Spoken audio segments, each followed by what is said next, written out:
Կտրուկ փոփոխվում է եղանակը մայրաքաղաքում, ցրտում ինչպես երկուշաբթի, հետո տաքանում ինչպես այսօր։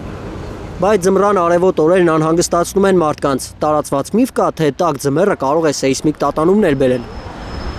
Երևանում ես բազմիցս ասել եմ, Աստված մի արա ասցի, եթե եղավ սպիտակի ուժգնությամբ երկրաշարժ, շենքերի 80%-ը փուլ է գալու եւ 300,000 մարդ կմահանա միանգամից։ Դա ազգային անվտանգության խնդիր է։ Քաղաքապաշտպանության մասնագետները խորհուրդ են տալիս երկրաշարժի ժամանակ, եթե դրսում եք, առանց շինությունների տեղ գտեք եւ սպասեք այնտեղ։ Քաղաքում կատակում են, թե Երևանում մի ազատ տեղ երևա, ամենաշատը 5 րոպե ազատ կմնա։ Րոպեների ընթացքում կգան բանվորները, կբերեն կռունկները, քաղաքապետարանի տված շինթույլտվությունները ձեռքների։ Շատ են, խախտվում են բոլոր նորմերը, այդպեսի խիտ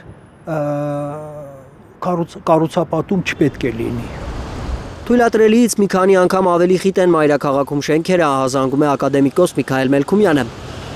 Բացի այն, որ շենքերի խտությունն արդեն սեյսմիկ վտանգ է ներկայացնում, կառուցվող շենքերն էլ ըստ մասնագետի սեյսմակայուն չեն։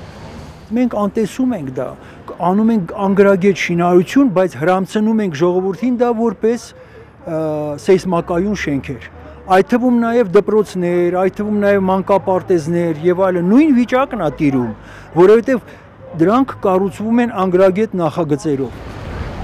Անգրագիտության պատճառներից մեկը շտապողականությունն է, նկատում է մասնագետը։ Չորեքշաբթի է քաղաքաշինության կոմիտեի նախագահը հանդիպել կոմիտեի պատվերով շինարարություններ անող կազմակերպությունների ներկայացուցիչների հետ։